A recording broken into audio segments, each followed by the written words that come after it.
Alright, what's up guys? My name is Zack, and today I am driving a 1994 Saturn SL2. Up front is a 1.9 liter inline 4, and down below is a 4-speed automatic transmission. Now, I am super excited to be driving this SL2 for two reasons. First of all, I always love reviewing Saturns. It's a brand that doesn't exist anymore, so I want to try to capture as many as I can before they're off the road for good. But the second reason is the fact that this is a first generation SL. It's a little bit chunkier, a little bit blockier, and I actually haven't reviewed this era of SL sedan before, and so today we get to check it off our list. But if you'd like to submit your own vehicle and have it reviewed here on the channel, you can head on over to my website, zackpradel.com/submit. It's a quick and easy submission form. It takes under a minute to fill out, and I come out to you. And if you'd like to see all my videos weeks or sometimes months in advance, you can head on over to my Patreon for only $5 a month. But let's get back to that 1.9 liter under the hood. The main thing you need to know is that it was a bespoke Saturn engine, meaning it wasn't shared throughout GM's other vehicles. You won't find a Cobalt with this engine or Cavalier at the era. None of the Geo products got them, nothing. Saturn was its own business, and so they spent their own money to make their own engine.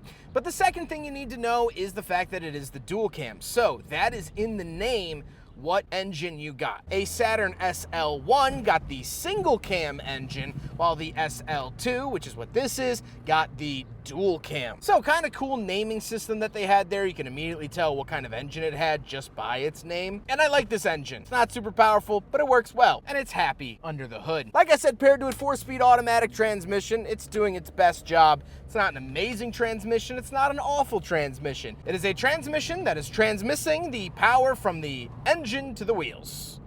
And that's it. Last but not least, of course, the SL2 is front-wheel drive. How does it feel to drive the Saturn SL2? It's nice. The dual cam is definitely the way to go, 100%. It's zippy enough. It's not fast, but, you know, it pounces enough. Here we go.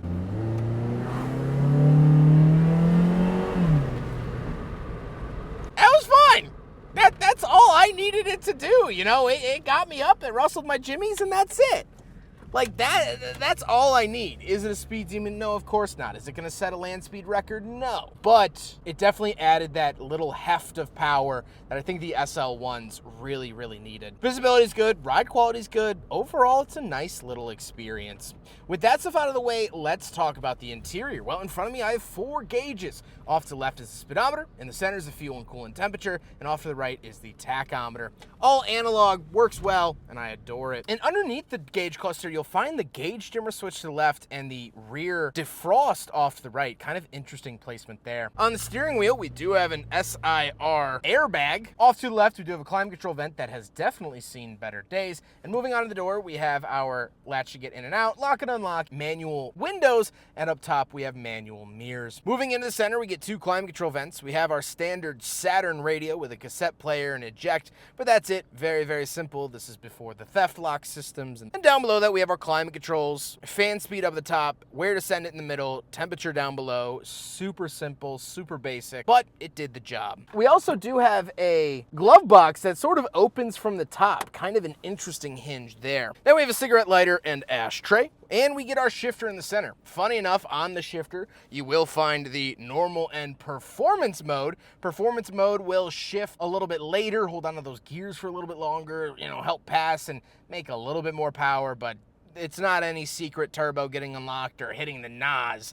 It's just for shifting, makes it a little bit easier, drops down a gear a little bit quicker, things like that. Then we do have a cassette holder and handbrake, as well as our center console, but no cup holders here in the SL2, so unfortunately, yet very predictably, it fails the big friggin' bottle test.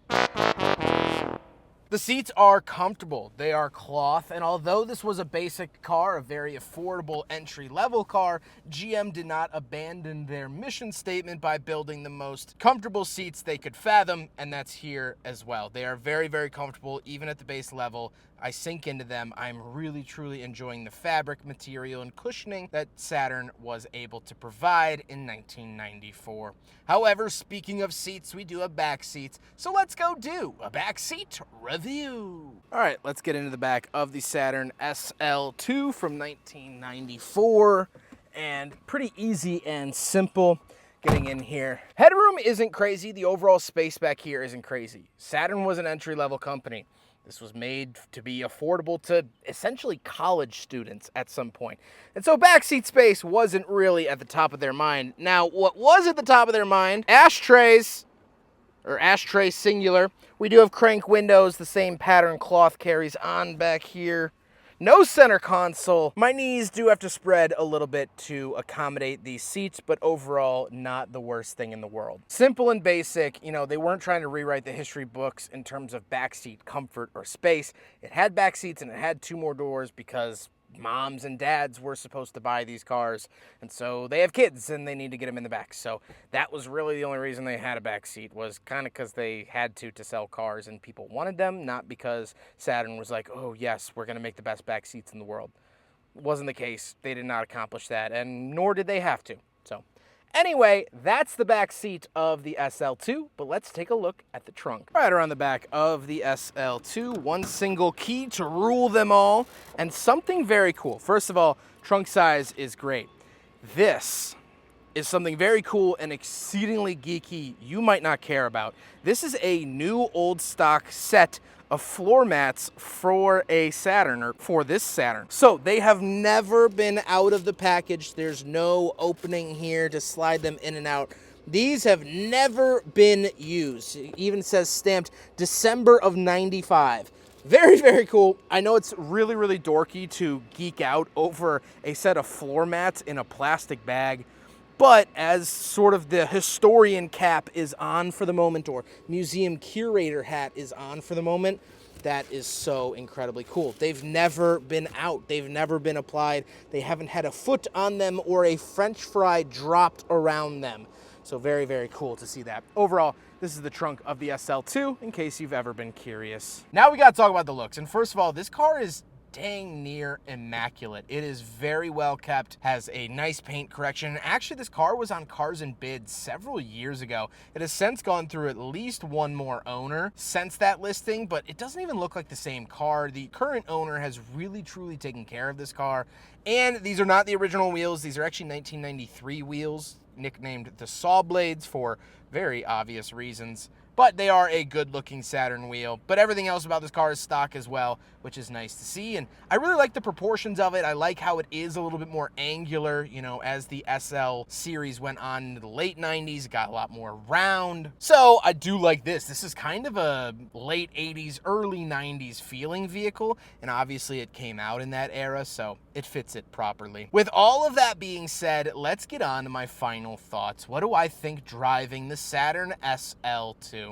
Well, this example has been great. I really enjoyed the drive here. I like the dual cam. It's great. I like how well kept this car is. It's a very clean, good example with only 63,000 miles. All of that is pretty standard stuff. What kept coming back to me while driving this is that this was one of the first Saturns to come out. Now, Saturn was founded in 85. They got their first car out in 90, but this was still that era of their first iteration of automobiles. And sitting in here, hear me out here for a second, it feels all new. Not in a 2026 way, because I know obviously this is a 32-year-old car. I know that the plastics are old. I know that the gauge cluster is old. I know that. But comparatively to the other early 90s cars that I've driven, this felt unique and it felt special. And driving this car, you get a sense of wonderment, you get a sense of pride, you get a sense of joy, because this was the start of something really special. As I've mentioned in other videos, Saturn wasn't like any other company.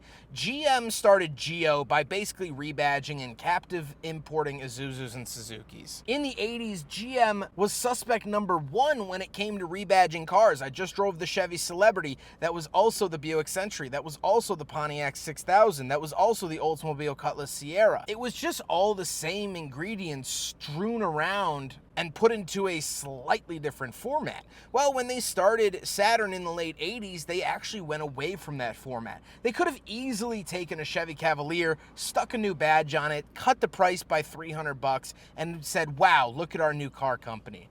And they probably would have been okay, but they didn't do that. They built a brand new factory. They designed their own engine. They completely revolutionized the way that they built cars. They used the plastic body panels, something that GM hadn't really done before. And so driving this, it feels different. It doesn't feel the same as any other GM from this era, and I've driven a lot of them. I've driven most of them. Sure, maybe the gear shifter has a similar feeling to a Cavalier, but the overall ethos and emotion of this car is very, very different. It's aspiring. It's on the launch pad going up. Driving this car feels like the first day of vacation because you still have the entire vacation in front of you, but you're well on your way. It's when you land at the Orlando airport, you smell that air, you see the signs pointing to Disney World. You get those jitters, you get that excitement. That's how it feels to drive this car. Something special was entering the market,